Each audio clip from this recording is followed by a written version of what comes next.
Hello everyone, welcome to GS education classes. My name is Geeta. उम्मीद करती हूँ कि आप एकदम जो है बढ़िया होंगे और अपनी जो तैयारी है बेहतर तरीके से कर रहे होंगे। देखिए, हमारी तैयारी कितनी भी अच्छी हो, हमारी प्रैक्टिस कितनी भी अच्छी हो, लेकिन जो एग्ज़ाम का प्रेशर होता है ना, एग्ज़ामिनेशन हॉल में जाने के बाद ये प्रेशर इतना बढ़ जाता है, हम पर इतना हावी हो जाता है कि हमारे आते हुए भी क्वेश्चन जो है क्या हो जाते हैं, गलत हो जाते हैं। चाहे वो हमारी गलतियों की वजह से हो या हमारा पेपर ही कहीं न कहीं छूट जाता है। तो वो कौन-सी गलतियाँ हैं जिसे आपको करने से बचना है? मैं केवल 2 बातें बताऊँगी, जिससे जो है आपको एग्ज़ामिनेशन हॉल में जाने से पहले अपने माइंडसेट को जो है प्रिपेयर्ड रखना है। मतलब कि ये गलती आपको बिल्कुल भी नहीं करनी है।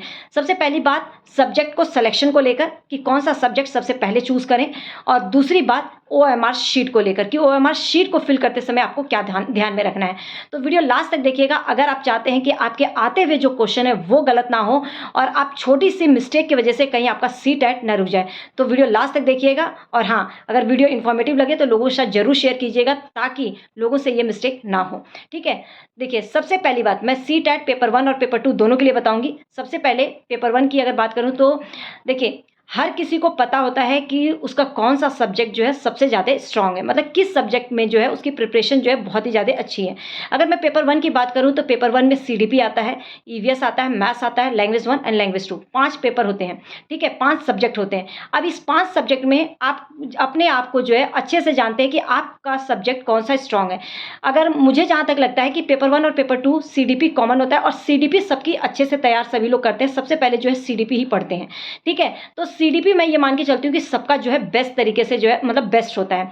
तो आपको जो है जब क्वेश्चन पेपर मिले ना, तो इस तरीके से क्वेश्चन को नहीं करना है कि सीडीपी क्या, ईवीएस क्या, मैथ्स क्या, लैंग्वेज 1, लैंग्वेज 2, इस तरीके से बिल्कुल भी मत करिएगा, नहीं तो आपका टाइम मैनेजमेंट जो है नहीं हो पाएगा, ठीक है? अगर आप चाहते हैं कि आपका टाइम मैनेजमेंट सही रहे, आपका क्वेश्चन पेपर ना छूटे, तो सबसे पहले सीडीपी कीजिएगा। सबसे पहले तो आपको पता है कि आपका कौन-सा सब्जेक्ट स्ट्रॉन्ग है, तो उसके अकॉर्डिंग अगर आपको लगता है ऐसा नहीं, तो जो मैं बता रही हूँ, इस पे आप लोग काम कीजिएगा। सबसे पहले सीडीपी, फिर दूसरा जो है आपको सब्जेक्ट जो चूज़ करना है वो ईवीएस, क्योंकि ईवीएस जो है आपको बहुत ज़्यादा हार्ड नहीं आता, 3rd टू 5th की ईवीएस आती है और इसका जो पेडागोजी होता है वो भी बहुत ज़्यादा हार्ड नहीं होती है।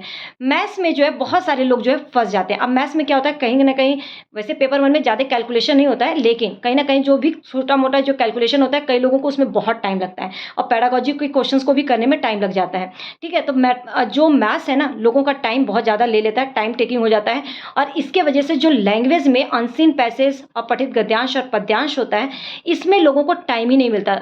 उनको लगता है कि उनका लैंग्वेज जो है बहुत ज़्यादा ईज़ी है, मतलब कि लैंग्वेज तो उनको आती है और वो सबसे लास्ट में करेंगे। ये गलती आप लोग मत कीजिएगा। अगर आपको मैथ्स अच्छे से नहीं आती है, तो सबसे पहले लैंग्वेज वाले ऑप्शन को ऑप्ट करना। मैं तो ये कहूँगी कि अगर सीडीपी कर लिया तो उसके बाद जो है लैंग्वेज, अगर आपकी लैंग्वेज स्ट्रॉन्ग है तो लैंग्वेज, क्योंकि अपठित गद्यांश और पद्यांश मतलब अनसीन पैसेज जो होते हैं आपके 2, ये जो है ना, इंग्लिश हो चाहे हिंदी हो चाहे संस्कृत हो, ये आपको पैसेज को पढ़ के करना होता है। तो उसको पढ़कर उसी में उसके आंसर होते हैं, तो इसमें जो आपको टाइम ज़्यादा लेना भी नहीं है और आपके ये 15 नंबर जो है कहीं पर भी नहीं जाने चाहिए। अगर आप थोड़ा-सा ध्यान से करेंगे तो आपके ये नंबर जो है कहीं पर भी नहीं जाएँगे, ठीक है? तो लैंग्वेज के पेपर को पहले करना, इसकी पेडागोजी भी बहुत ज़्यादा हार्ड नहीं आती है, ठीक है? तो पहले सीडीपी कीजिए, फिर उसके बाद जो है लैंग्वेज का पेपर, अगर आपको सही लगता है कि लैंग्वेज आपको बहुत अच्छे से आती है, तो लैंग्वेज 1 और लैंग्वेज 2 कर लीजिए, फिर ईवीएस कीजिए और फिर मैथ्स कीजिए। अगर पेपर 2 की बात करूँ तो इसी तरह से सबसे पहले सीडीपी कीजिए, फिर लैंग्वेज 1, लैंग्वेज 2 और फिर उसके बाद जो है अगर साइंस मैथ्स है या आपका एसएसटी है तो वो कीजिए।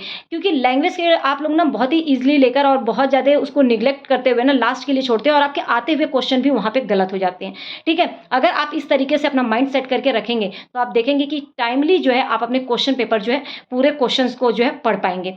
सब्जेक्ट सिलेक्शन के बाद जो दूसरी सबसे ज़्यादा लोग जो है मिस्टेक करते हैं वो ओएमआर शीट को फिल करने में। लोग क्या करते हैं कि जैसे कि मान लो सीडीपी के क्वेश्चन करना स्टार्ट किए, पहला क्वेश्चन किया फिर ओएमआर में फिल करने लगे, दूसरा क्वेश्चन किया फिर दूसरे क्वेश्चन का आंसर जो है ओएमआर में गोला लगाने लगे, तीसरा किया तीसरे का गोला लगाने लगे। ये मिस्टेक नहीं करना, ये बहुत ज़्यादा टाइम टेकिंग होता है, इससे आपका टाइम बहुत ज़्यादा वेस्ट होता है। अगर आप मेरी माने तो सबसे पहले जो है सीडीपी के क्वेश्चंस कर रहे हैं, पहले 30 क्वेश्चंस बहुत ध्यान से करना, इतना ध्यान से पढ़ के क्वेश्चंस को करना कि आपको दोबारा क्वेश्चन पढ़ने की जरूरत ना पड़े। जैसे ही आपके 30 क्वेश्चंस हो जाए, अब आपको ओएमआर जो है स्टार्ट करना है। एक सब्जेक्ट होने के बाद ओएमआर शीट में फिल करना स्टार्ट करना है। अब यहाँ पे फिल करते समय आपको दोबारा क्वेश्चन पढ़ने की जरूरत नहीं है, ठीक है? ध्यान रहे कि बस आप जो है देखें कि आपका ए सही है, बी सही है, सी सही है, जो भी है आपको जो है देखते हुए आपको फिल करते हुए चलना है और अपना माइंड जो है एकदम शांत रखना है। ये नहीं कि आपका एक का जो है 2 में भर दिया, 2 में जो है 2 गोला लगा दिया, ये गलती नहीं करना है। ये तभी हो सकता है जब आपका माइंड शांत हो, ठीक है? अब इसके बाद जो है आपके 30 क्वेश्चन हो गए, अब दूसरा सब्जेक्ट आप सॉल्व करेंगे, फिर उसका जो है फिल करना है। इस तरीके से जो है आपको करते हुए चलना है। ये भी नहीं आपको मिस्टेक करना है कि पूरा पहले पेपर सॉल्व कर ले फिर जो है वो OMR शीट को फिल करने लगे। ऐसे मैंने बहुत देखा है, बहुत सारे लोगों के जो है टाइम बिल्कुल भी नहीं दिया जाता है और बहुत लोगों के जो है क्वेश्चन छूट जाते हैं। उन्होंने OMR मतलब जो क्वेश्चन पेपर है उसमें तो आंसर कर लिया है लेकिन OMR में फिल नहीं कर पाते। तो 30-30 का स्लॉट रखिए और 30 क्वेश्चन होने के बाद जो है OMR शीट फिल कीजिए। फिल करते समय आपको दोबारा जो है क्वेश्चन पढ़ने पर ध्यान देकर अपना टाइम वेस्ट करने की जरूरत नहीं है, बस फिल करते हुए चलिए, बीच बीच में अपने क्वेश्चन नंबर मिलाते हुए चलिए। ठीक है, इस तरीके से आपको क्वेश्चन नंबर फिल जो OMR शीट है उसको फिल करते समय ध्यान में रखना है। तो उम्मीद करती हूँ कि ये दोनों जो है पॉइंट आप लोग ध्यान में रखेंगे और अगर लगता है कि ये वीडियो इन्फॉर्मेटिव है तो लोगों के साथ जरूर शेयर कीजिएगा एग्जाम से पहले, ताकि लोग जो है ये गलती ना करें, क्योंकि ज़्यादातर जो है लोगों से सब्जेक्ट सिलेक्शन में, मतलब कौन सा सब्जेक्ट कब करना है इसके सिलेक्शन में और OMR शीट फिल करने में ये मिस्टेक करते हैं।